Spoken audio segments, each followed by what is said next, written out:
I fell and lost to the war, shot me dead.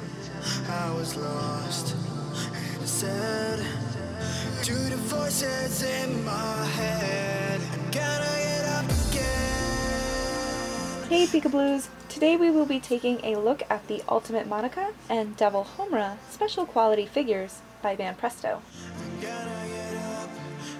What drew me to these figures was their unique yin-yang design as they peacefully lay next to one another. Another fun feature is that you can choose between the awake and asleep versions for both girls, allowing you to tell your own version of their story in your own home. I personally opted for the awake version of Madoka and the asleep version of Homura because I like the idea that Madoka is always watching over her friends. While I do think that Madoka's wide-awake version has her looking a bit spooked, the sentiment is still there.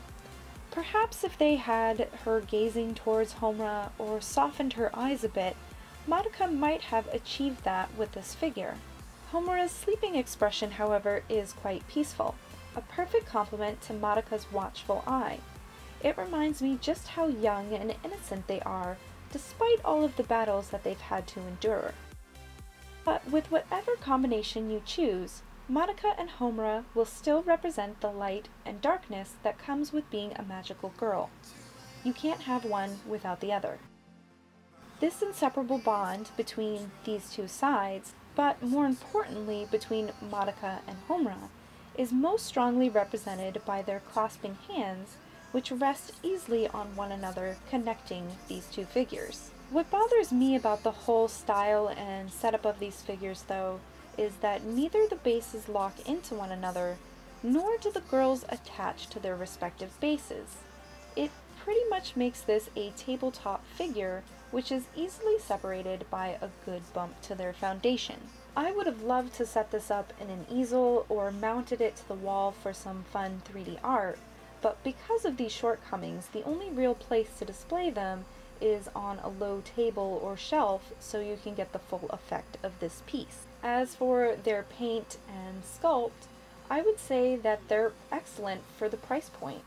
Sure, some of the lines aren't so crisp, and I would have loved Banpresto to give this Madoka's skirt that starry night lining that is so eye-catching in Good Smile's 1/8 Gothica figure, but as I picked both of these up for less than $20 a piece, I'd say that they're a bargain. There are also a lot of little details in the sculpt, including the underside. While flat so they can easily rest on their bases, the strands of hair and creases in their clothing is still present. Overall, I think that both of these figures will make a nice addition to our Puella Magi Madoka Magica collection, as well as giving it some diversity.